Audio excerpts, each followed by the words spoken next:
Boop-a-doop.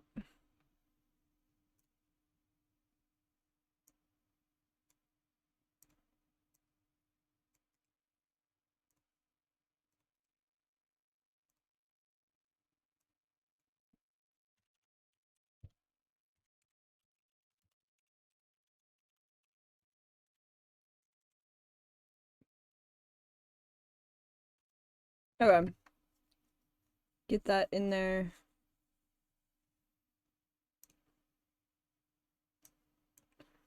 Yo.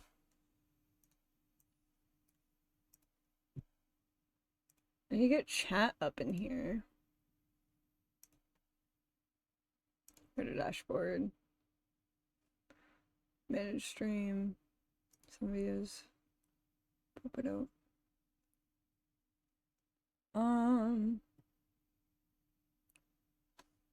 Should we watch?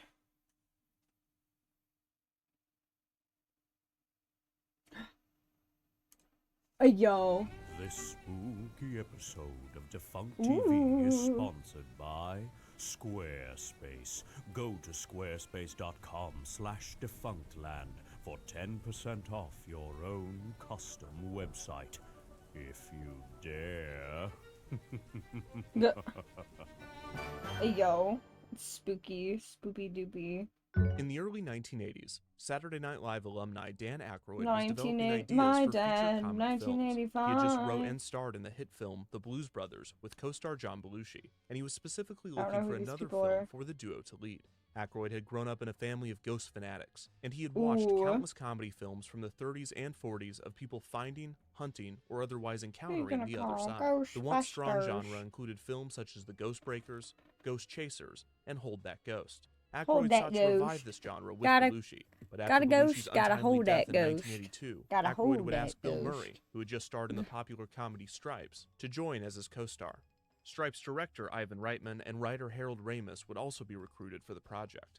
The draft that Aykroyd had wrote was a blockbuster sci-fi comedy entitled Ghost Smashers, clearly drawing inspiration from the titles of the early genre films. As the script went through rewrites and new drafts, the title would continue to change, until the team landed on a fitting name, Ghostbusters. Ghostbusters. Everyone immediately knew Ghostbusters. that it was perfect, but there was just one problem. The name Ghostbusters was already taken. An obscure children's television show that aired almost a decade earlier was already sitting on that title. And while that program might not have invented the ghost comedy genre, they were I certainly really the want to first to watch, call themselves oh the gosh. Ghostbusters. What's it called? Extreme Ghostbusters. It's like a 90s cartoon. It looks really cool.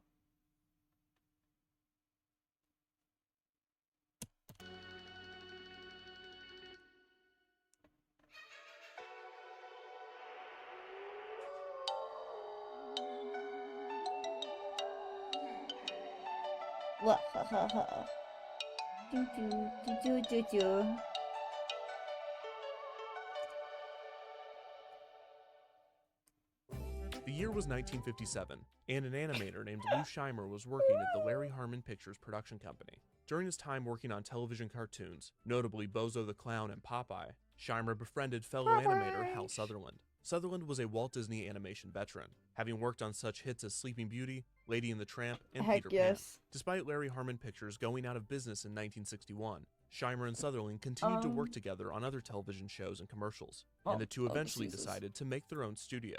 With the help of former radio DJ turned television producer Norm Prescott, Scheimer and Sutherland Oh, that officially name I've founded heard before. Filmation Associates in 1962. I've heard that name. The name of the company was a simple mashup of their fields of expertise, film and animation.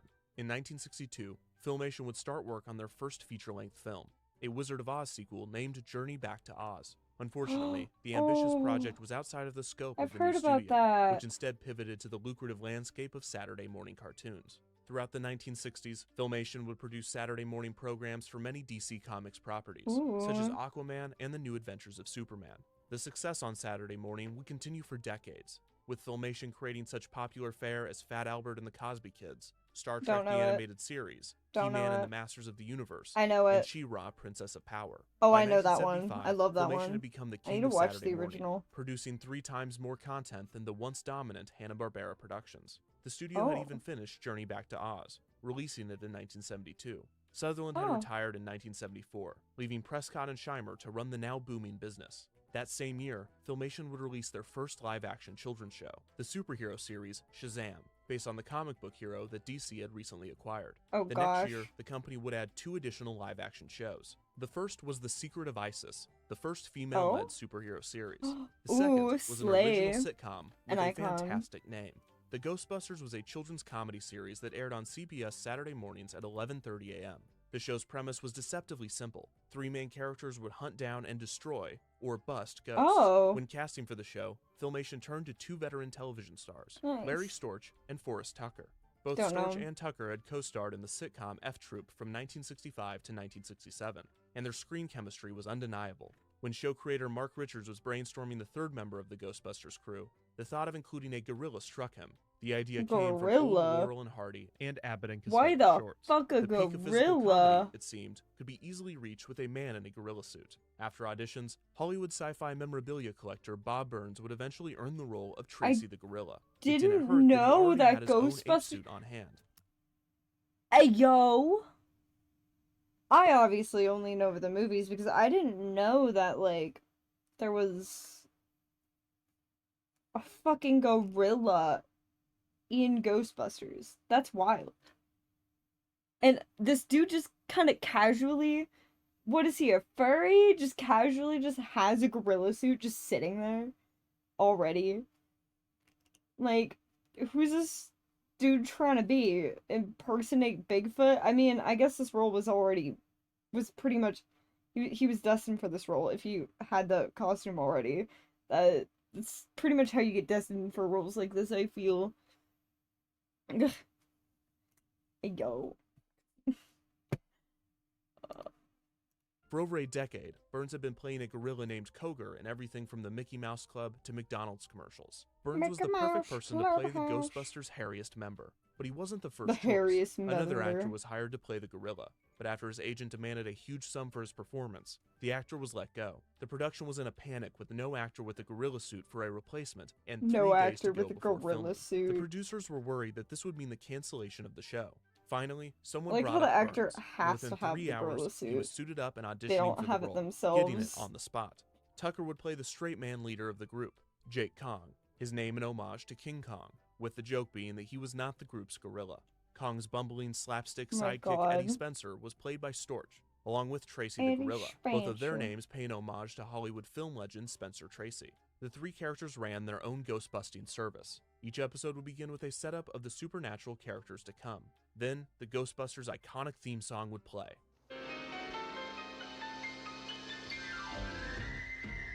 We're the Ghostbusters. I'm Spencer. He's Tracy. I'm Kong. We're the Ghostbusters. What the fuck? Courageous. I don't like this.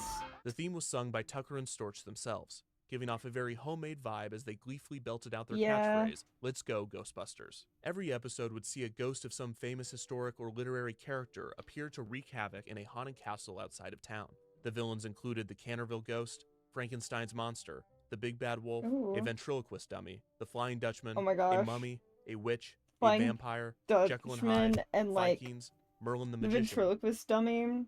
Favorites. Those are my favorites. Awesome. and the Abominable Snowman.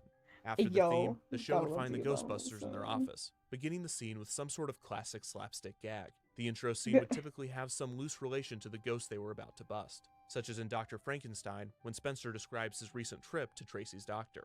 Well, what did the doctor say? Well, he said to eat 12 bananas and go sleep in a tree.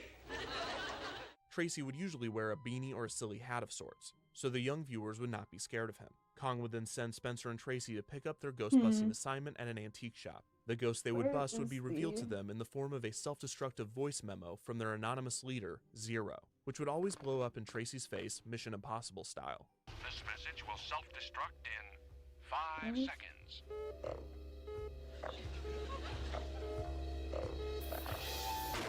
The The ghost-busting assignment would then lead the crew to the haunted castle outside of town to bust some ghosts. The What? castle set was usually a spooky, cobblestoned interior or a graveyard just outside. A painting of a castle was shown between scenes to function as a contextual transition. The ghosts never appeared distinctly ghastly or ghoulish. rather as solidly flesh and bone as the show's heroes. After hijinks ensued around the castle or its grounds, the Ghostbusters would destroy the ghosts by zapping them out of existence. The tool of choice was a prop named the Dematerializer, which looked similar to a flashbulb camera with bicycle handlebars. A neon zap would emit from the Dematerializer, causing the ghosts to dematerialize. Job completed, the Ghostbusters would then return to their office, completing any running gags before the credits.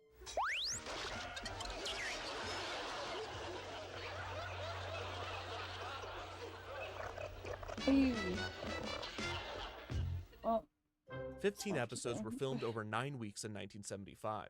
This rapid-fire style of production was similar to the fast-paced production of Filmation's animations. No matter the ghost of the week, the true stars of the show were undoubtedly the three leads. Storch and Tucker never seemed to phone in any performance, handling the physical comedy and line delivery as the true comedy pros that they were. They were Norsemen, weren't they? Norseman? I thought Zero said they was horsemen. I've been looking for guys in cowboy hats. I'll be looking for guys in cowboy hats. Throw a net over you. Let's go to the old castle. Despite this, the scene stealer was obviously destined to be the gorilla, and Bob Burns played Tracy with so much silly believability that Filmation actually received letters from viewers asking if he was real and how he had been trained. In the opening credits, Burns was That's even so credited funny. as having trained Tracy rather than playing him. The show aired in the fall of 1975 during the Saturday morning time slot on CBS. The program was made for children, 1975. but it appealed to the whole family with its timeless gags and great performances. During production, the cast and crew believed the show might even make its way to primetime. Tucker and Storch's F Troop had also began as a children's show, but its popularity proved to reach a broader audience. They believed the same would be true for the Ghostbusters. Tucker said, quote, "Mark my words, they'll have to switch the show to primetime." Things were looking up for the Ghostbusters in the fall of 1975, as the show proved to be a big hit on Saturday morning, becoming the second most watched new Saturday morning show of the season, second to Filmation's ISIS. According to Burns, CBS wanted a second season renewal, but Filmation decided to focus on their #1 show instead, canceling the Ghostbusters after just 15 episodes.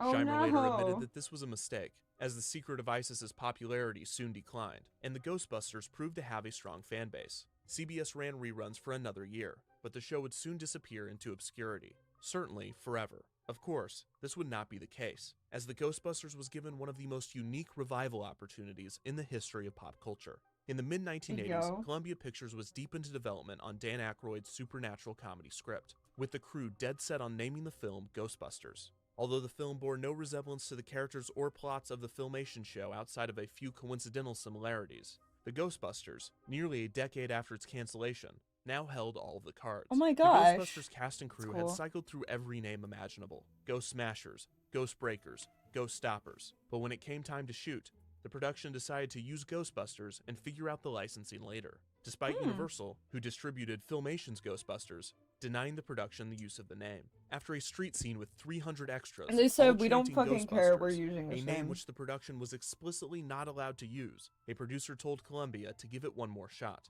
Incredibly, Columbia was able to secure the rights to use the title for $500,000 plus 1% of the film's profits. Due to Oh, accounting gosh. tactics, however, Ghostbusters never technically made a profit, despite its huge success and box office gross. The popularity of the SNL-stacked 1984 Ghostbusters was immediate and intense. The theme song, sung by Ray Parker Jr., was a chart-topping hit, and Ghostbuster merchandise was aggressively marketed and aggressively consumed. So popular was the Ghostbusting foursome of Bill Murray, Dan Aykroyd, Harold Ramis, and Ernie Hudson that it would have been foolish of Filmation, which still had the rights to the Ghostbusters name, to not capitalize on it. The success of the Ghostbusters film would lead to a spin-off cartoon, and Filmation stepped up to the Oh, plate to wait. create it. However, negotiations fell through, but Columbia continued production on their spin-off. Filmation, ready to take their slice of the Ghostbusters Ultimate pie, did the Ghostbusters. same, quickly churning out their own Ghostbusters cartoon based on the 1975 sitcom. Oh no.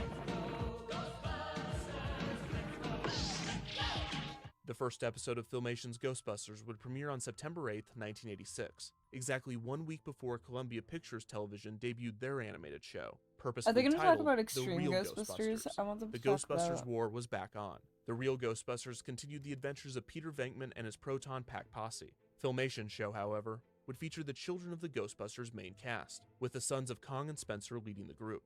Tracy the Gorilla would also reappear, as did Kong and Spencer in the show's first episode, to teach their sons the trade of ghostbusting, although their Ayo. personalities were noticeably different.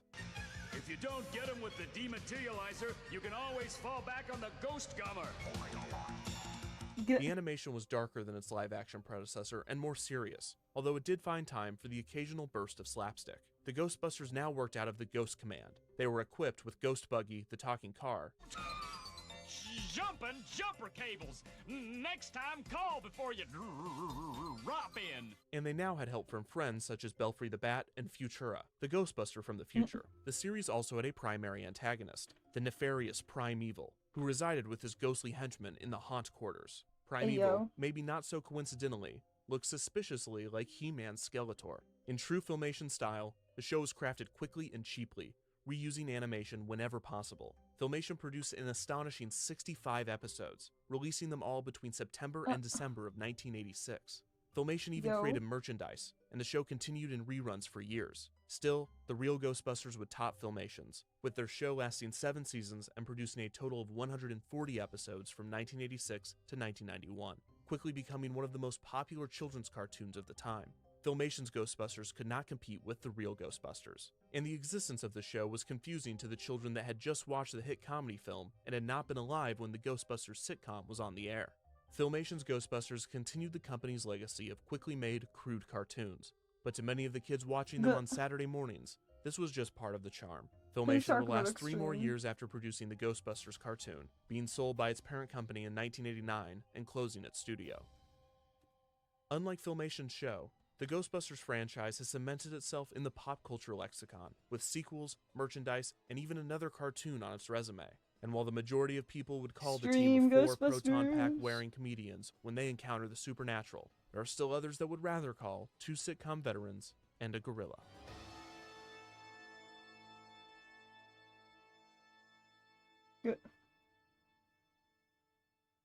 This spooky episode of Defunct TV is sponsored by Squarespace. Okay, I need to glue that. It is scary how easy it is to build your website with Squarespace. Building I'm working on is art. terrifyingly simple, and sharing the content is horrifyingly easy to websites such as Facebook, Twitter, and more.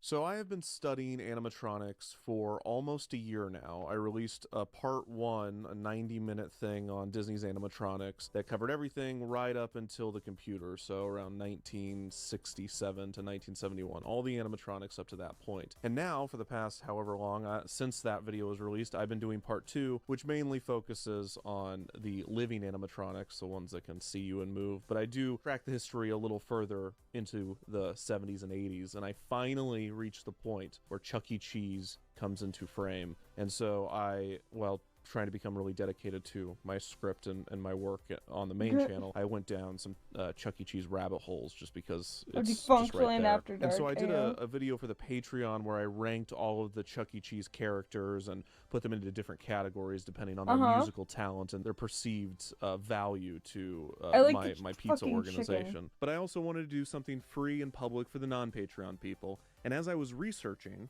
I kept seeing this helicopter thing. Do you remember this Chuck E. Cheese helicopter thing? It seems like the main attraction of Chuck E. Cheese outside of the tubes and the animatronics. I distinctly remember it constantly appearing in commercials, just again and again and again. And so I really wanted to see what I could find. I can't remember if it was me that loved that thing or if it was like full dedicated one of my cousins who loved that thing, but I remember somebody used like all of their fucking tokens on that ride because they loved it so much, and they were like 10 times. History of this kiddie ride on some fan site or there will be nothing at all. So let's dive in and see which one it is.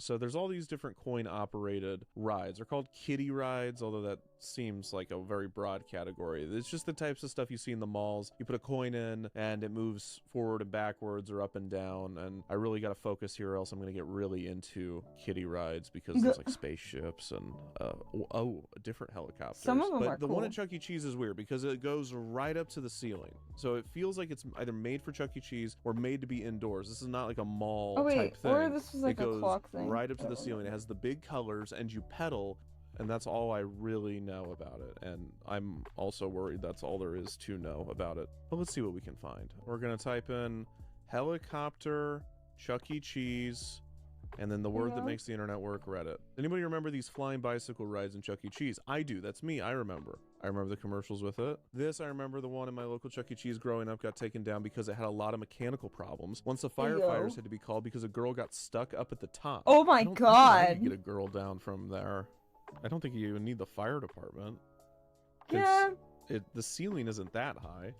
This is odd. Somebody says, Yeah, does why anybody would you remember these need the flying fire bicycle rides in Chuck E. department Cheese? for And then that? somebody else says, Hello? no, but I remember the helicopter.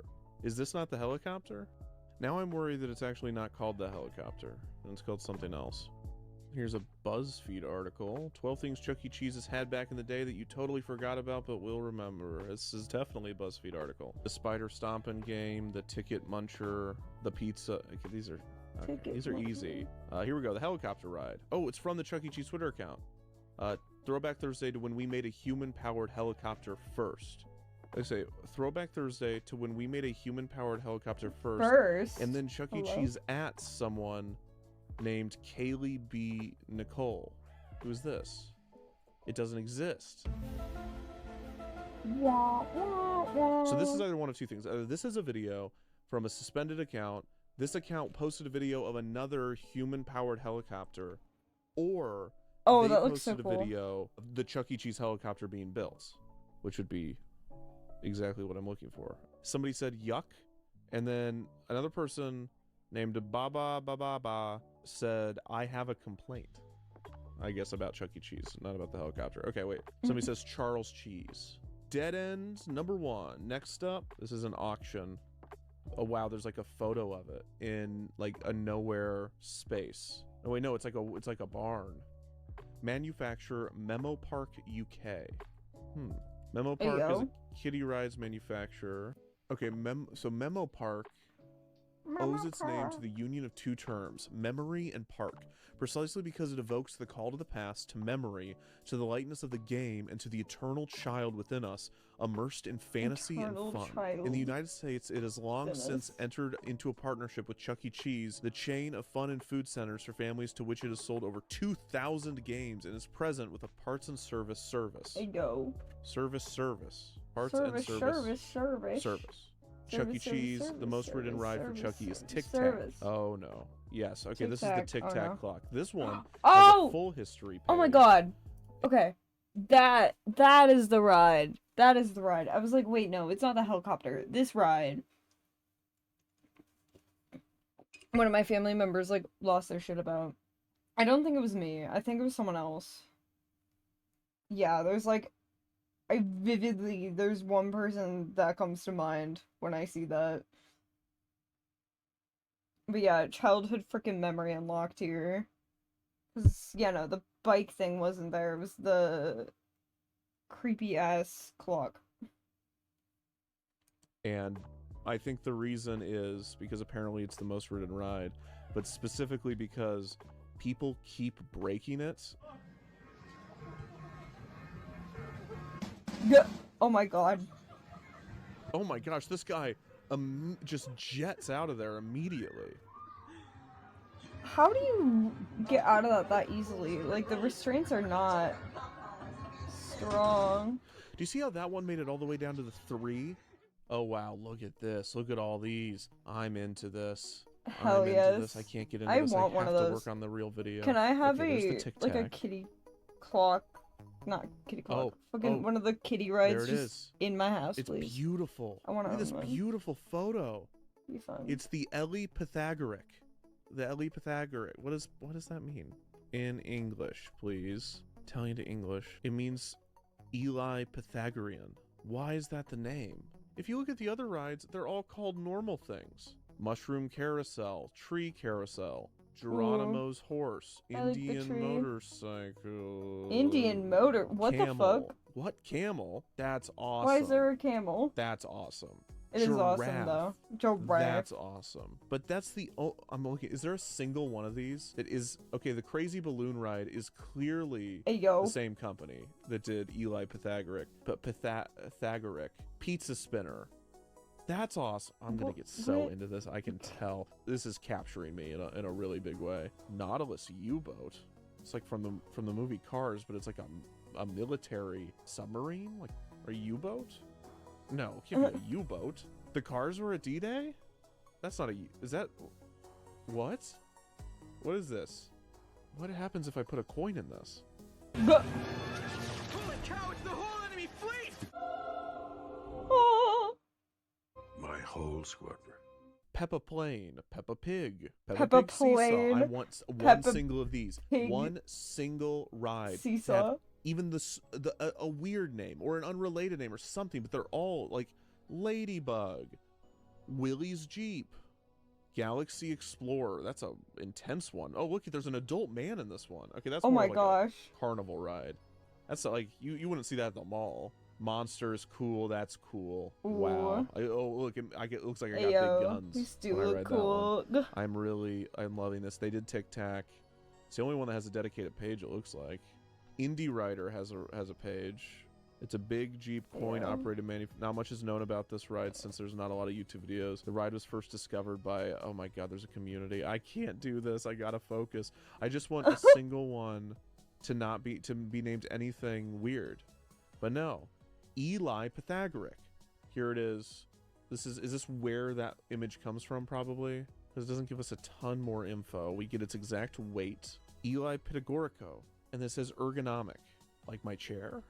The Rocket Interactive looks insane. That thing looks like it would just... What? It looks like it's something that astronauts train on. Okay, so then there's the Delta Fly ergonomic. And that looks familiar too. Was that a Chuck E. Cheese? Oh my gosh, it's like they filmed a kid. It's like showing you how it should work. And it's beautiful and it's framed better than anything at Chuck E. Cheese. And then, so she stops pedaling and it goes down. So she's going to go to the bottom and she's going to do one more pedal up. That's my prediction. Yep. This is perfect. Do they have one of these for Eli Pythagorico? Nope. No bike. Wow, they really do have everything, so much for everything except for what we need. If only I was studying the Apollo. This is gonna be my white whale. Okay, so these are what are these called? These are kiddie fly rides. I love the photos. The photos are so nice and they're so colorful and at such a nice angle. I wish they had made like baseball cards with these on them. Eli Pythagorico. Why is it named that? Okay, so if you look up Eli Pythagorico, things do come up, but it's just this picture 3 more times. Okay, but there's I'm on Italian wiki. How do I make this right? Copernicus? Pythagorean. Okay, so it is like the Pythagorean theorem. Yes, it's a squared plus b squared equals c squared. Pythagoras. Did Pythagoras design a helicopter? No. See, this is why defunctland videos take so long, because if I was actually making this a real video, I would have started in 580 BC, and I would have had to find every little dot that connects us all the way back to Chuck E. Cheese. I saw an image of Pythagoras holding a triangle, and I was like, there it is! And I was like, wait, no, the triangle is his. I'm looking for a helicopter. Because I know Leonardo da Vinci made a helicopter. If it was named the Da Vinci, I would understand. SB Machines provides sales and service throughout the UK and Ireland for Italian coin-operated children's rides. So is this a broker? These men look very serious. They don't mess around. We stock a large range of rides so you can be assured of independent, unbiased advice when it comes to choosing equipment from your business. Don't buy directly from Memo Park. They're gonna take you on a ride. They're gonna tell you everything. They're gonna promise you the stars. You buy Memo Park rides from us. We don't have a bias. We don't have skin in that game. Never buy directly from Memo Park, or they're gonna tell you that your Pizza Palace needs the rocket or the crazy balloons. I promise you can go with the old locomotive or the Eli Pythagoric. The Eli Pythagoric. So no information. Great. SB Machines. They're like a broker. Pythagoras is Greek. Pythagoras is not Italian. You Italians ever eat Chuck E. Cheese pizza? This is 0 upvotes. God. I'm 29. I remember growing up with Chuck E. Cheese in the late 90s. I know the pizza was garbage, but I never said no to a slice. I haven't had one since. I imagine it's much worse now. But are those hardcore Italians here who remember American 90s pizza joints? It's made by an Italian. Chuck E. Cheese never was a thing in Italy, so no. And even if it was, it would have failed just like Domino's did. This is a sub about actual Italians, not Americans. Here we are people born and are grown in Italy, not Americans, with 0.0032% of Italian ancestry. Yeah, well, did you know that your economy is based on making Chuck E. Cheese kiddie rides? So I wouldn't get so eugenicsy in the Reddit comments here, guys. They're putting screens in this stuff now? Oh my gosh. They're cooked. Oh my gosh. Oh my... So they have... Wait.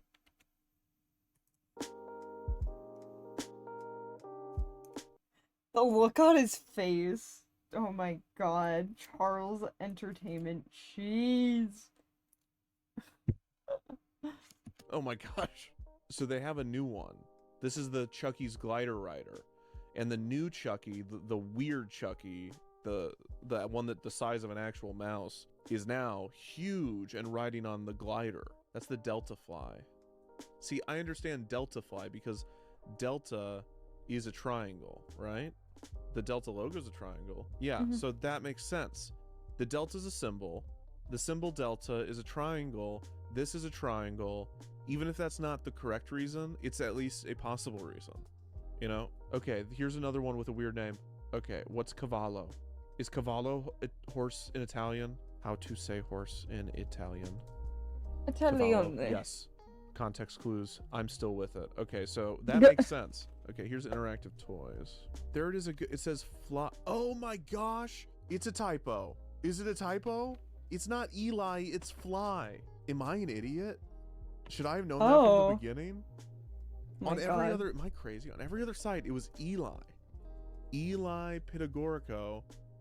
Yes, it's on every site. It says Eli Pitagorico. Eli Pitagorico.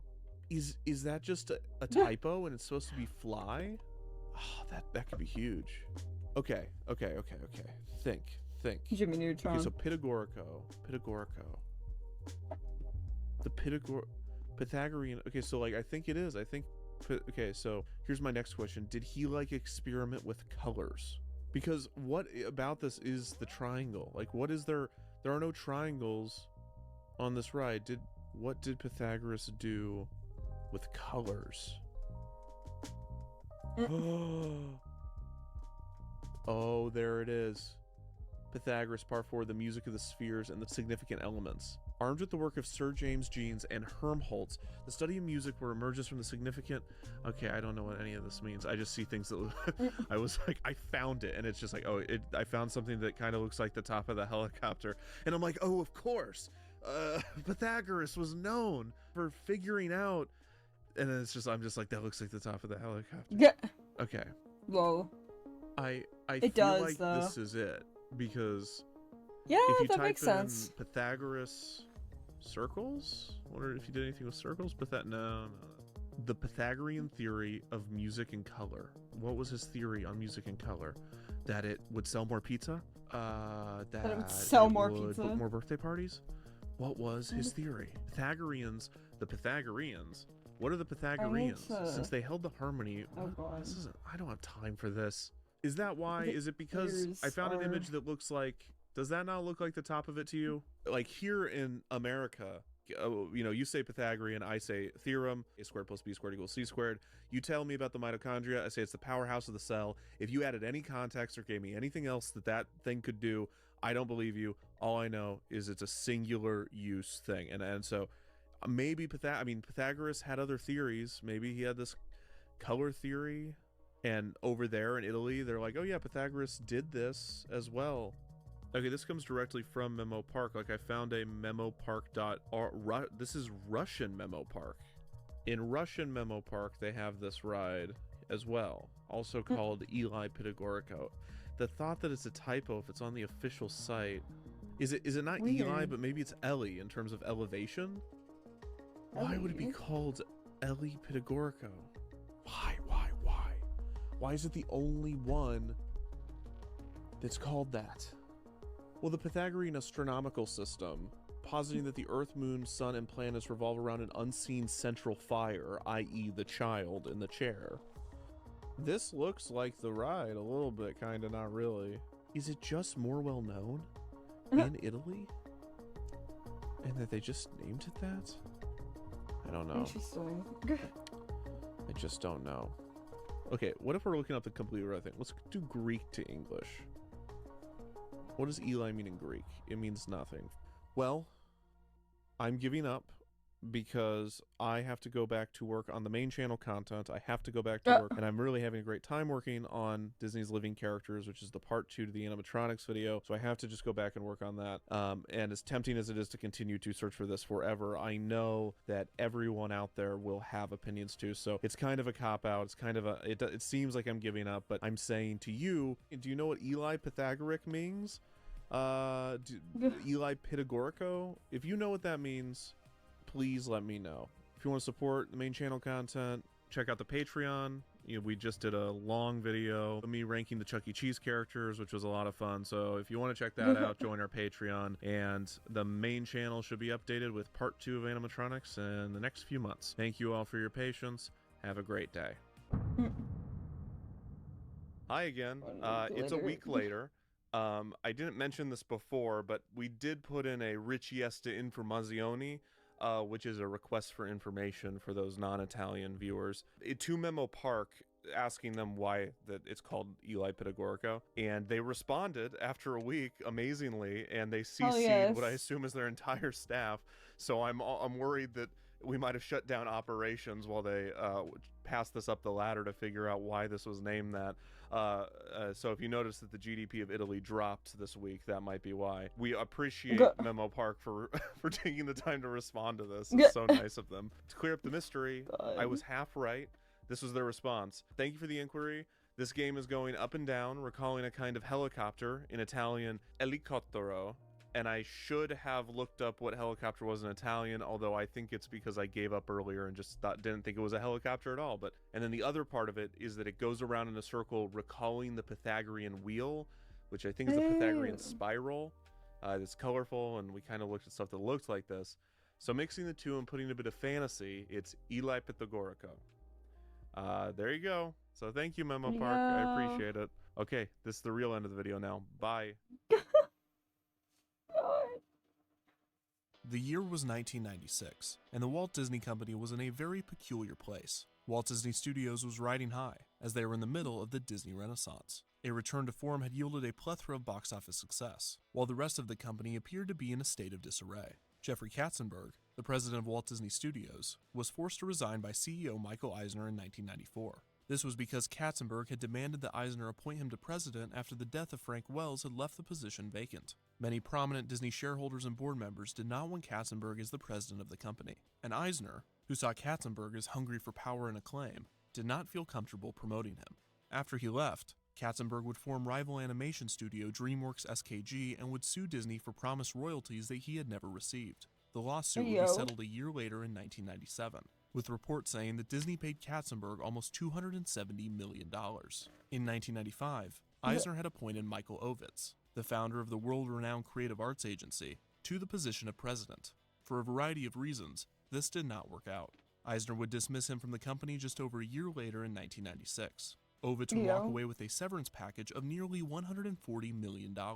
During all of this, Eisner himself would cash in stock options of nearly $600 million. Money was flying all over the place at the Walt Disney Company, but none of it was going to the company's other major division. Disney Parks had gone on a roller coaster of its own during the preceding 5 years, and Eisner's proclaimed Disney Decade was not going as planned. Many ambitious and creative projects were scrapped by the mid-90s. Disney's America was announced, and then canceled. Disneyland's elaborate Tomorrowland renovation, Tomorrowland 2055, was announced. I'm gonna shave this real quick and I'll be back.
Or did somebody join? No. Okay. I thought somebody joined when it was gone. I was like, oh shit. And then canceled. Disneyland's second gate, Port Disney, was announced and then canceled. Disneyland's other second gate, Westcott, was announced and then canceled. Epcot's New World Showcase pavilions and renovated Future World pavilions were announced and then canceled. A bunch of Indiana Jones attractions, a bunch of Muppets attractions, and a bunch of Toontown attractions all were announced and then canceled because of one bad egg. Euro Disney. The resort just outside of Paris, France had gone way over budget and failed spectacularly, causing a domino effect throughout the company. Euro Disney was not the sole reason that all of these projects were canceled. For some, there were many other causes, but the failure was always part of the decision, and more often than not, it was the deciding factor. Whether for financial reasons or personal hesitation, Eisner slammed the brakes on the Disney decade, but he still felt pressure to capitalize on the strong brand that the studios had created. Plus, the United States was experiencing an economic boom during this time, allowing families more leisure spending. All signs were pointing Do we have Eisner an to an economic expansion of boom the now, parks, please? but Euro Disney, Disney's America, and the other failures were still on his mind. This led him to what seemed to be a brilliant compromise. In 1996, Eisner created a new subsidiary of the Walt Disney Company named Disney Regional Entertainment. This division would plan and execute Disney entertainment venues throughout the United States. With this, the company would be able to profit off of its successful properties in an interactive setting similar to the company's parks in Anaheim and Orlando. However, what Eisner was planning was no Disneyland. He had something much cheaper in mind, and something much more 90s.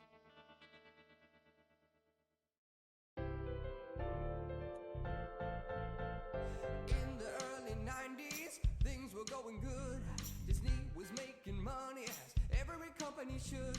Little Mermaid, Aladdin, Beauty and the Beast hit so big, they wanted to take them east. They tried to expand, but Euro Disneyland fell real hard. It did not go to plan. They were out of money. This music slays. But Eisner had an idea to pick the company back up. Moving to the malls, ruin the brand. Cancel all your plans, it's defunctland. Cashing all your stock as quick as you can. Oh gosh, yes, this is custom. How much was that? Defunctland is filmed in front of a live studio audience. The 1990s, the Wild West of themed entertainment. Apart from the recent developments of the theme park industry, local entertainment was booming throughout the United States. Shopping centers that had existed for decades were being transformed into miniature amusement parks, with niche stores and small attractions taking over. Themed restaurant chains were sprouting up all over the country, with the usual suspects being Rainforest Cafe, the Hard Rock Cafe, and Planet Hollywood. The most unexpected of the new developments might have been the rise in indoor children's play places. These were a mix of tubes, slides, ball pits, nets, stairs with steps taller than your body, so gross. socks with holes in them, vomit, disinfectant, vomit, disinfectant, those net bridges that your feet would get stuck in, a kind of terrifying helicopter thing where the mean kids would jump up and down and it would shake a lot. The open slides with only like one hill, which was just a waste. I mean, I climbed all the way up there. I'm gonna take the tube slide. And rug burns. So many rug burns. McDonald's opened its first indoor play place of this kind in 1987. This allowed parents to dine while their children played, and the concept was met with glowing reviews. McDonald's would continue to add play places to their restaurants, and others would quickly take note and expand upon the idea. Running swing here? I don't think so. Climbing slide here? I don't think so. Then where? I'm going easy at Discovery Zone. Man, I miss the fucking playgrounds. Just for me, the place where I can really cut loose. It's all here. Jump and tumble here? I don't think so. I'm going easy where kids wanna be. Discovery Zone opened its first location in Kansas City, Missouri in 1989. The facility featured an elaborate play place, a ball pit, a rock wall, an arcade, a maze, and a variety of other activities for children. Discovery Zone was a popular venue for birthday parties and group day trips. It also advertised itself as a good place for kids to engage in fun fitness activities. The company would quickly expand, opening 39 more locations until being purchased in 1992 by wealthy Chicago businessman Donald Flynn.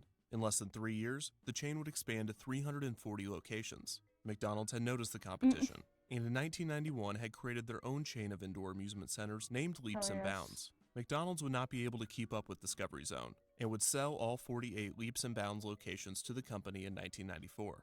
Around this time, Blockbuster Video, who owned about 20% of Discovery Zone, would up its stake to 50.1% and would assume control of the company in 1995. In hindsight, this was akin to Radio Shack investing in Toys R Us. What, too soon? The rapid expansion of Discovery Zone would prove unsustainable, and the company wouldn't make it to the 21st century. They filed for Chapter 11 bankruptcy protection in 1996, and would do the same in 1999, this time ceasing operations. Over 100 locations closed immediately. This brought a flood of horror stories of children showing up to the center for their birthday party, only to be greeted by a note on the door informing them of the closure. Some of the franchised locations remained open, and 13 fun centers, along with the Discovery Zone name and logo, were purchased by the company's main competitor, a powerful rat named Charles Entertainment Cheese. Charles Entertainment Cheese. Smile America, say Chuck E. Cheese. Smile America, say Chuck E. Cheese. Food and games and all It's so scary. God.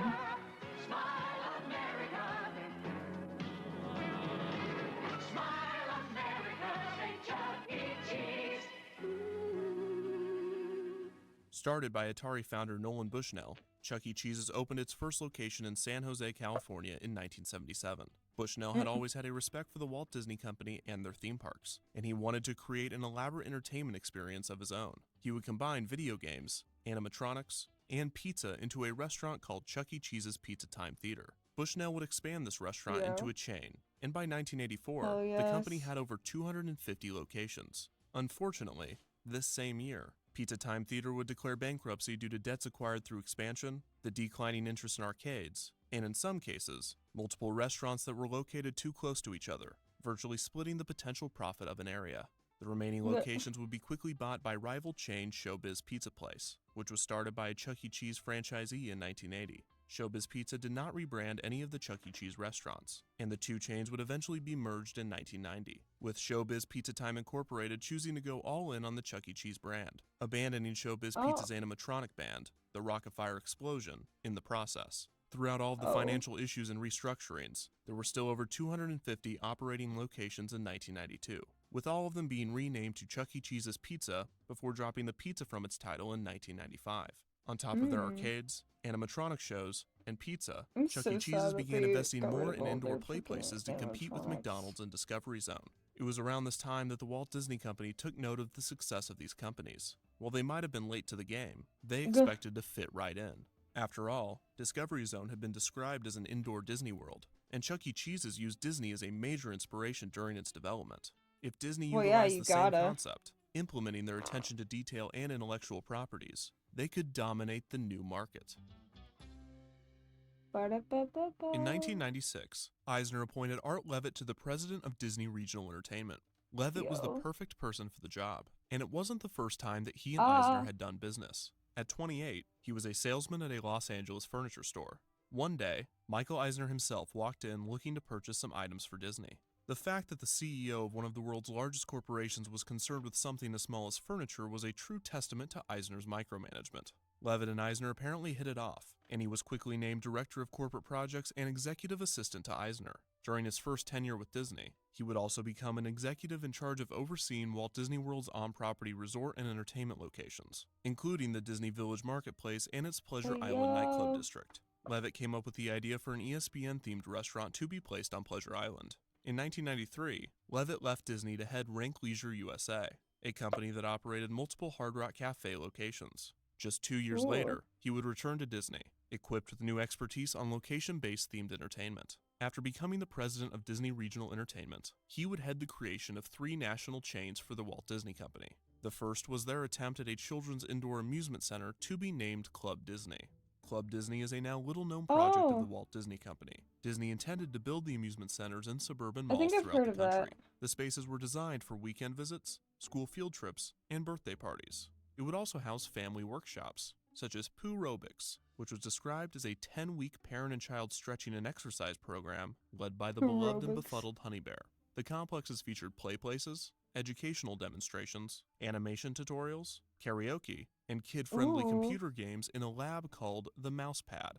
The The e-ticket mouse attraction pad, of Club that is Disney was, of course, great. the Oh Play my Place. god. These varied from location to location, with some being themed to a specific franchise, such as The Lion King or Hercules, while others were not themed at all. The Play Places had varying names, such as the Jungle Climber, the Color-Rageous Climber, and the Supercalitoontastic Whatchamaclimate Time Toaster. Oh my Other god. attractions were a room I themed love to that Peter one. Pan where guests could see their shadow, a swing themed to Tarzan, an activities area called Herc's Gym, motion-detected musical instruments on the Aristocat Music Wall, which sounds very similar to an attraction that used to be in Epcot's ImageWorks, an area for Ooh. children under 3 called the Pooh and You Corner, a Pooh storybook and time, You? and a variety of arcade Corner? games.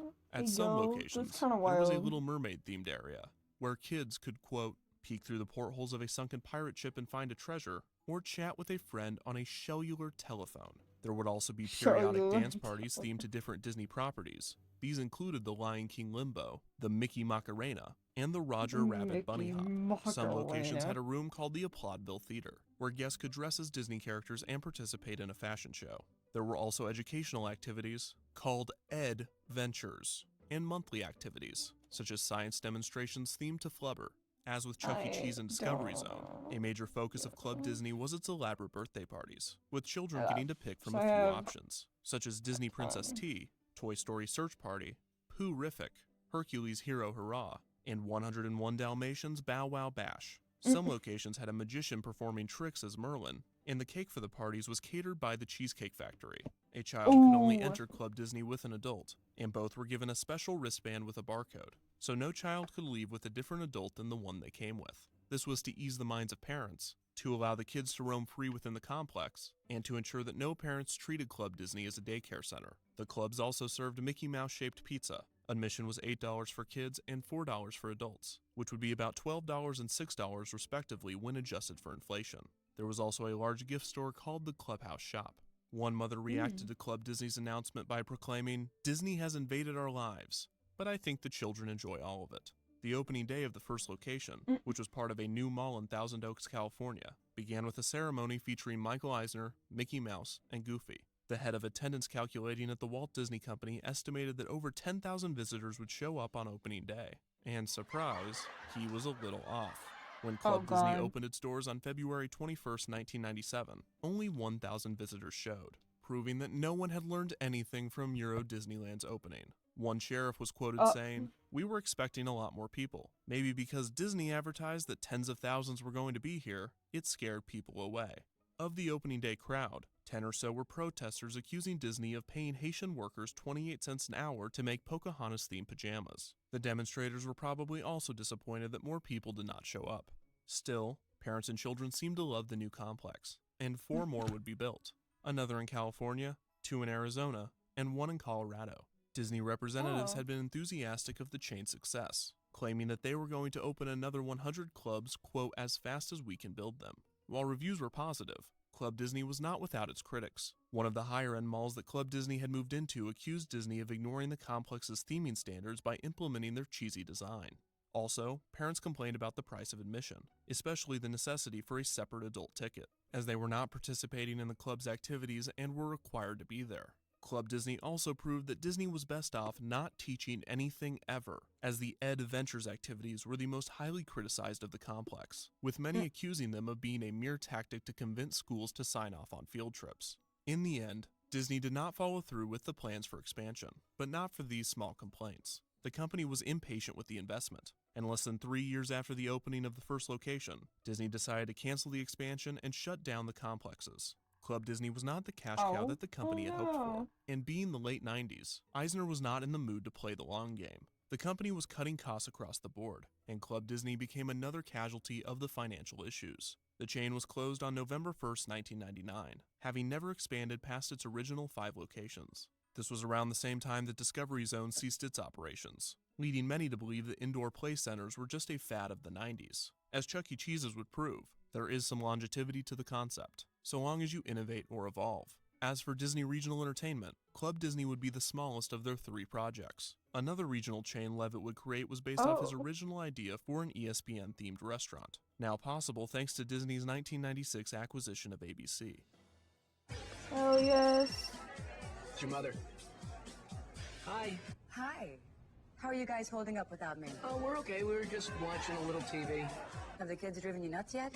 We've been keeping ourselves entertained. Jess said she'd help you with the dishes tonight. Well, the kitchen is spotless and dinner was great. Wow, you should reward yourselves. Take them somewhere fun. That will have a huge impact on the league.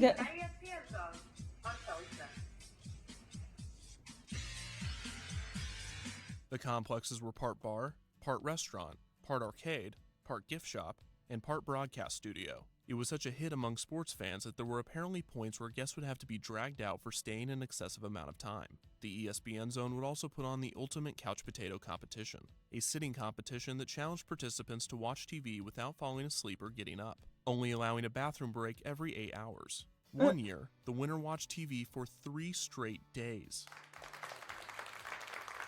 ESPN Zone would debut in Baltimore on July 11th, 1998. What's the prize the brand money would for grow that? to a Because I total feel of like 9 I'd be... locations, many of Well, which would close it in the depends mid on to what's late playing. 2000s, If it's mostly due shit, to the then... recession. And the Or only if it remaining literally location, is at watching downtown sports, Disney in Anaheim, I don't closed think I June could do 2nd, it. 2018 to make room for the Disneyland Resort's new hotel. In between Club Disney and ESPN Zone would be Disney Regional Entertainment's most ambitious project. It was the main reason that the subsidiary had been created. It was the Imagineers' most puzzling concoction. It was Disney Quest.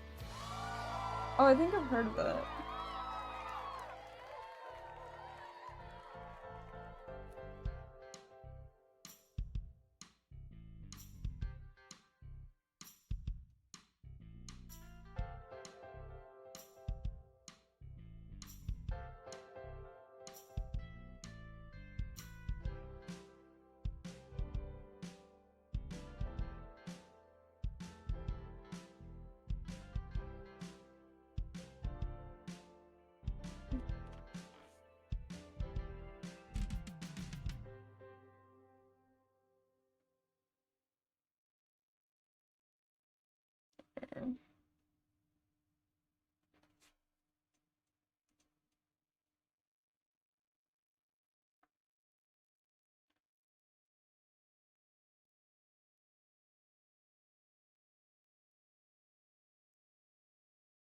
On September 28, 1995, the video game developer Sega announced plans for a new ambitious project. Their goal was to create location-based themed entertainment centers, a hybrid of amusement parks and arcades, and place them throughout the United States. The concept was simple enough. Instead of putting arcades into malls, they wanted to put malls into arcades. In order to do this, they would create state-of-the-art games and attractions, and insert them into complexes complete with small shops and food courts. Sega had tested the idea in Japan in the mid-80s and reactions had been positive. The industry seemed promising in the United States as well, with chains such as Dave & Buster's finding success with a similar concept. Sega had the resources to physically build the indoor amusement centers, but it couldn't hurt to partner with a company that could drive the project creatively. They would find a partner in a familiar entertainment company that starts with a D. That's right, DreamWorks. Sega and DreamWorks announced their partnership to create a chain of indoor amusement centers named GameWorks, with filmmaker Steven Spielberg providing significant creative input. GameWorks would grow over the next 2 decades, opening over 30 locations both in the United States and around the world. The chain sounds a lot like another venture attempted by an even larger creative force. The Walt Disney Company and its subsidiary, Disney Regional Entertainment, would develop an indoor entertainment center for families named Disney Quest that would debut in 1998. However, Disney Regional Entertainment was not even created until over a year after the GameWorks announcement. So did Disney copy the idea? It's certainly not the first time they've mimicked concepts under the helm of CEO Michael Eisner. The question is, why?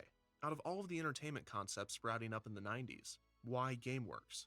Most of the locations and attractions that Eisner imitated posed a direct threat to the amount of tourists that would be visiting Disney's parks. But GameWorks wasn't stealing any business from Disney. The locations hadn't even been announced. So why expand into an emerging, volatile market and take on a company that has more experience and resources in that field?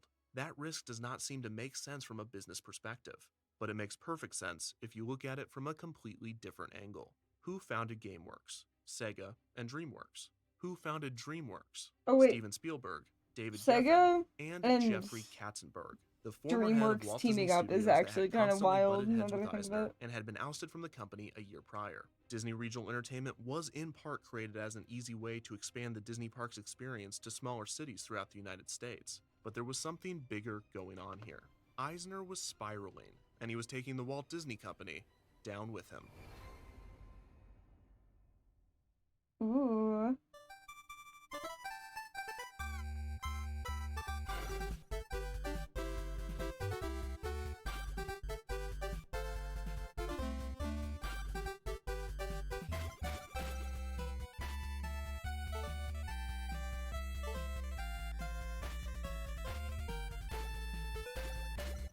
Yeah.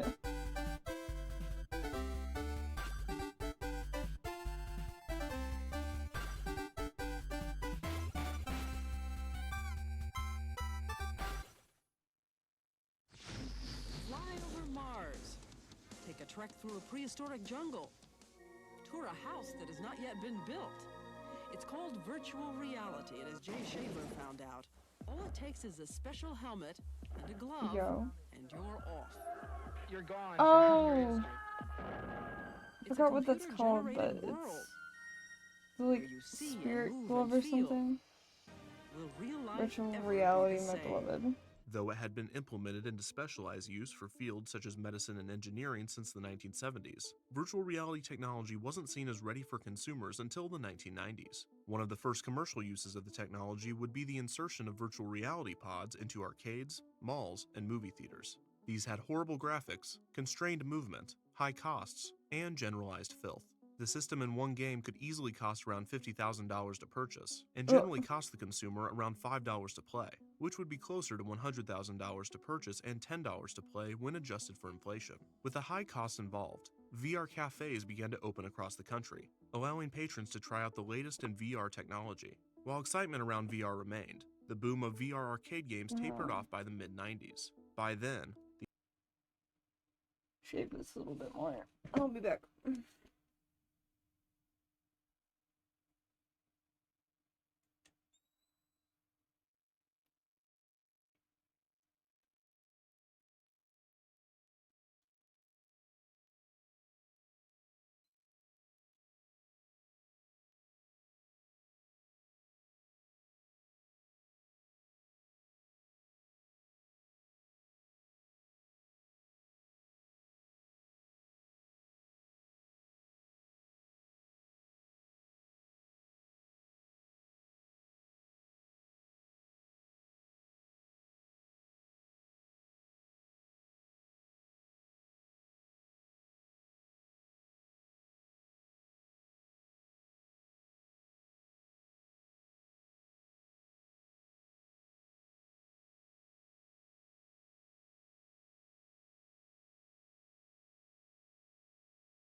The idea of VR had caught the attention of video game console producers, such as Sega and Nintendo, both of which attempted to create VR headsets for home use, both meeting less than ideal results. By the late 90s, the future of the medium was bleak, but GameWorks, and therefore Disney, saw potential, and virtual reality games and simulators would be the main attractions of both of the planned complexes. On June 20th, 1995, Disney announced that the Walt Disney World Resort Shopping District, the Disney Village Marketplace, would receive a major renovation.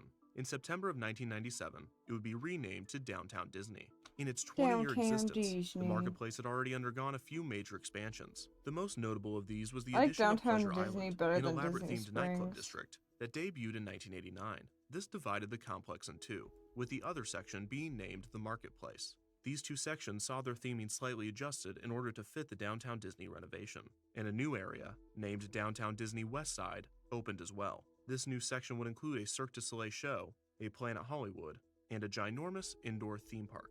Disney Quest opened its doors on June 19, 1998. There was little build-up to its debut, and the structure was nearly finished a year prior to its opening, with Disney refusing to confirm or release any information, not even announcing its official name until a few months before. The public and the press were confused on what exactly would be inside of the large building when it opened, and Disney Regional Entertainment seemed the most confused of all. The subsidiary's president, Art Levitt, acknowledged that the team was having a difficult time describing Disney Quest. It was more than an arcade, but it wasn't really a theme park either. When questioned in the months leading up to its opening, Levitt and other executives referred to the complex as the ultimate interactive adventure, which means almost nothing if you think about it. Disney provided a few press releases and promotional material, but overall, the debut of Disney Regional Entertainment's flagship concept was surprisingly quiet. Still, in the summer of 1998, a large crowd gathered to enter Disney Quest for the first time, not sure what to expect from the new experience. Hello, I'm Michael Eisner. I'm here in the virtual reality studio where Disney Imagineers are creating a whole new world of storytelling. Tiny TV screens inside this headset actually allow you to step into the world of Man, Aladdin virtual or a reality is magic so carpet cool. ride. It's called virtual because it's a world which only exists inside a computer. Reality because unlike film or television, you see not just what's on the screen, but what's above, around, and behind you. And you control when you return to the real world. I wonder where the exit is. Oh well, welcome to the wonderful world of Disney.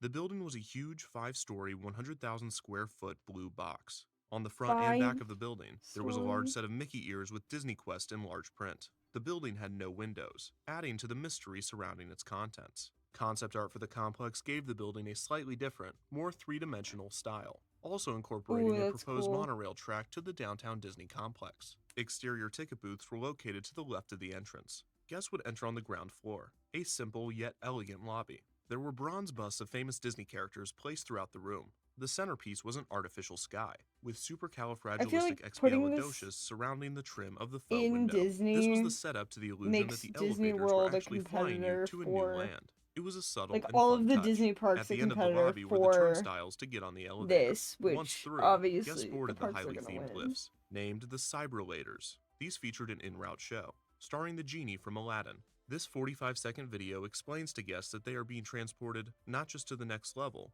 but to a new location entirely. After this, the elevator doors opened, and guests entered Disney Quest. Like the classic castle parks around the world, Disney Quest was designed with a central hub, known as Ventureport. Upon entering the main area, guests could see a structure that appeared to be a futuristic telescope. Connected to Ventureport were 4 bridges, known as gateway branches, leading out to each themed zone. These were Replay Zone, Score Zone, Create Zone, and Explore Zone. The Replay Zone, located on floors 3, 4, and 5, featured Midway on the Moon, a classic arcade where guests could play games like Pac-Man, Air Hockey, Skee-Ball, and Tron. An attraction called Buzz Lightyear's Astro Blasters also resided in this area. This was much different than the Buzz Lightyear dark rides that can be found at Disney parks throughout the world. Disney Quest version was an attraction that combined bumper cars with dodgeball. Each vehicle contained 2 guests. Gosh, that's One would drive the car, and the other would fire dodgeballs at the other vehicles. Fun, though. The next zone was Score Zone, also located on floors 3, 4, and 5. The main game in this area was the Mighty Ducks Pinball Slam. Guests would stand on platforms and lean in different directions, controlling a virtual pinball on a large screen. Another game in the Score Zone was one of Disney Quest's premier VR attractions, Ride the Comics. Guests would don large visors and hold motion-detecting sabers, swinging them violently as they fought villains in a digital superhero world. There were multiple bays, made to look like spaceships. The last attraction in the score zone was Invasion, an extraterrestrial alien encounter. In extension to the Magic Kingdom attraction that had opened 3 years prior, Invasion continued the world building the extraterrestrial alien encounter began. In the game's story, a space outpost filled with American colonists is being invaded by alien monsters. In a moment of desperation, the President of the United States enlists the help of L.C. Clench, the chairman of XS Tech, played once again by Jeffrey Jones. In a pre-show video, Clench describes his new military technology, the XS-5000, that requires a pilot and multiple gunmen to operate. After the pre-show, players would enter the XS-5000 and be teleported to the planet. Operating 2 joysticks, the gunmen had the ability to shoot lasers or missiles, as well as capture colonists. The pilot would navigate the ship around and eventually back to the teleporter, and also trigger the ship to jump to get out of tough situations. The immersive experience used 3D graphics and a variety of multi-angled screens. During the 4-minute game, players would run into some familiar-looking monsters, with grotesque designs similar to those found in the Magic Kingdom attraction. The third themed zone was the Create Zone, located on the 2nd floor. This area featured the Animation Academy, an interactive demonstration similar to those found at other Disney parks. In that, participants were given a tutorial on how to draw Disney's animated characters. One difference was that Disney Quest's version utilized digital touchscreens, while the others used paper. Due to this difference, the Disney Quest attraction was only able to accommodate 18 guests at a time. Other attractions in the Create Zone included Radio Disney Songmaker, which allowed guests to create their own original song by mixing different styles, sounds, effects, lyrics, and more. Sid's Create-A-Toy, a Toy Story-inspired area that let guests combine different toy parts to create a new one, and Magic Mirrors, which allowed guests to take a picture of themselves and manipulate it into a cartoon. The most popular attraction in the Create Zone was Cyberspace Mountain. Cyberspace Mountain was a simulator ride in which guests could design their own roller coaster. It began with a tutorial presented by Bill Nye the Science Guy, explaining to riders how to properly construct their coaster. Cyberspace Mountain allowed guests to ride their creations in a simulator car capable of tilting, turning, and even flipping them upside down. A more advanced version of this concept would later appear in Disney parks as the Sum of All Thrills, a 2009 addition to Innoventions in Epcot. The last zone was the Explore Zone, located on floors 1 and 2. Guests could get to the area either by the stairs or from the 3rd floor Aladdin-themed Cave of Wonders slide. However, this was closed after less than a year of operation. The Explore Zone had 3 large attractions that were technological marvels for their time. The first attraction was Aladdin's Magic Carpet Ride. This attraction was another VR game that required a headset. Guests would sit on a motorcycle-like seat, and after putting on the headset, would find themselves magically transported to Agrabah. Guests would ride on the magic carpet while attempting to release the genie, who was trapped in the Cave of Wonders. The second attraction, Hercules in the Underworld, was a 3D attraction that took guests on an adventure with the characters from the film. Groups of players, each with their own joystick, steered Pegasus and the heroes in an attempt to defeat Hades. The third immersive attraction was the Virtual Jungle Cruise. Guests would board an inflatable raft, sitting on top of a large pad in front of a screen. The game started in the Jungle Cruise at the Magic Kingdom before a virtual skipper sends guests to the age of the dinosaurs. The skipper accidentally drops the device that controls the time machine, and guests paddle down the river in an attempt to grab it. The pad below reacted to the players' paddles and the flow of the water to maximize realism. A less immersive attraction in Explore Zone was Treasure of the Incas, which had guests drive toy trucks through a maze in order to win prizes. The drivers operated the vehicles on a screen, and a teammate that could see the top of the maze would yell directions at them. Disney Quest also had a few restaurants that guests could eat at. These counter-service eateries were Food Quest, the Wonderland Cafe, and the Cheesecake Factory Express, a smaller-scale Cheesecake Factory concept exclusive to Disney Quest. Once guests had explored the entire complex, they would walk down a spiral staircase and exit through the first floor gift shop. Despite the lack of marketing, Disney Quest at Downtown Disney was a success, sucking tourists and shoppers through its shiny new gates. However, Disney Regional Entertainment was not surprised or impressed by the crowds it initially drew. After all, it was located within the Walt Disney World Resort, catering to a dedicated, if not captive, market. In fact, it seems that Levitt and Disney Regional Entertainment didn't view Disney Quest Orlando as the chain's official debut. It was a mere test for the planned regional complexes, and the next Disney Quest to open would be given the fanfare one would expect from Disney. Hi everybody, I'm Janet Davies. And I'm Jim Rose, and welcome to one of the most incredible places in Chicago this year. It's called Disney Quest. It's located on the corner of Ohio and Rush in Chicago, just 1 block west of Michigan Avenue. JR, right behind us is a 5-story building that is an indoor interactive theme park. It is full of high-tech virtual reality games and gadgetry. I tell you, it is 90,000 square feet of pure fun, good family fun. And I guarantee there is no place in the United States like this, except in Orlando, where the original Disney Quest is. Before Disney Quest Orlando opened, Disney Quest Chicago was announced. This would be the first of hopefully many Disney Quests throughout the world, with Disney projecting around 30 locations. Disney Quest Chicago opened a year after Orlando's, debuting on June 16, 1999.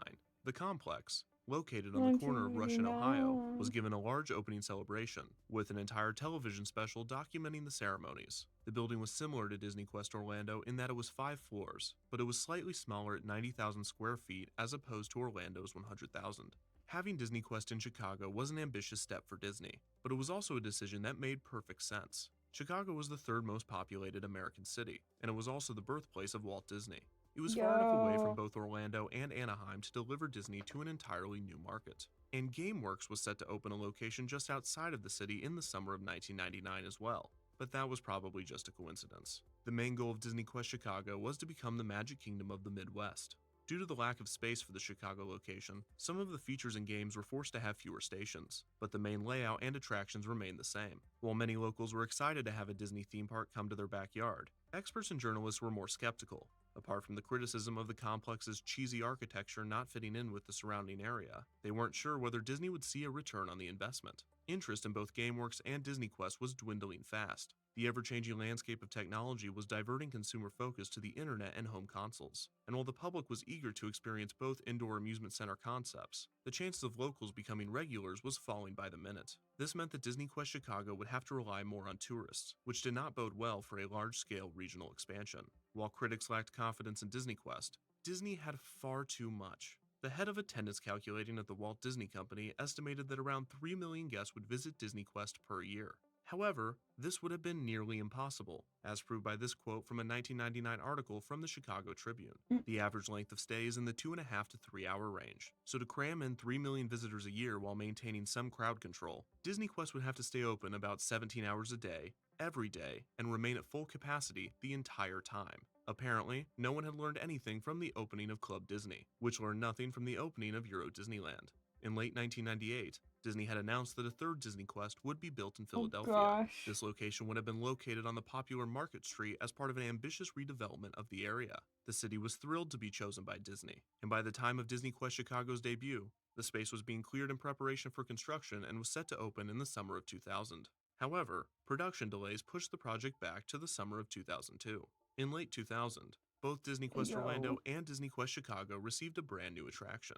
Hercules in the Underworld was replaced by Pirates of the Caribbean Battle for Buccaneer Gold, which featured large screens surrounding a miniature pirate ship that guests would board.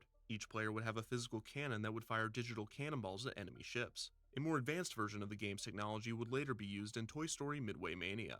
Players would also encounter a serpent that looked very similar to the Lego model that opened at the Downtown Disney Lego store in 1997. Guests playing the game would have to defeat the Jolly Roger, which was not an easy task, and the majority of players would lose the game, with their boats sinking into the water. It is worth noting that both the Pirates of the Caribbean and Aladdin Disney Quest games were designed by Randy Posh, a virtual reality specialist and professor famous for his talk and book, The Last Lecture, which he produced before passing away in 2008. The new Pirates of the Caribbean game temporarily reinvigorated excitement in the Chicago location, which had already waned in its 18 months of operation. Unfortunately, it was too late. Disney Quest Chicago surprisingly did not live up to Disney's unrealistic expectations, and Disney announced that it would close the location on September 4th, 2001.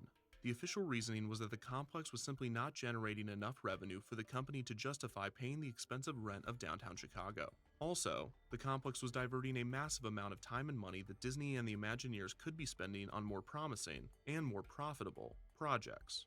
On top of this, reviews of the Chicago location had not been stellar. The lines were long, the price of admission, $16 for 2.5 hours of games, was too expensive for many, and the complex did not deliver the Disney magic that the theme parks could. Disney Quest Orlando complemented the resort well, but Disney Quest Chicago, alone in the heart of a busy city, felt cold and corporate rather than warm and colorful.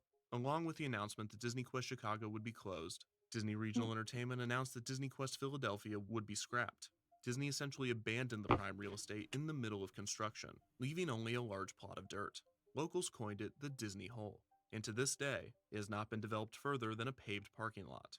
This, along with the closure of Chicago, slightly tarnished Disney's reputation in both regions. Despite the cancellation of all future plans for Disney Quest Orlando remained open, receiving little attention from the company and little to no updates. Apart from the closure of the Cave of Wonders slide and the addition of Pirates of the Caribbean Battle for Buccaneer Gold, the Treasure of the Incas interactive maze game would be closed after a few years of operation. Cell phone frequencies caused interference with the remote-controlled trucks, and on one occasion, one of the vehicles burst into flames, which is terrifying considering that this occurred in a building that had no windows.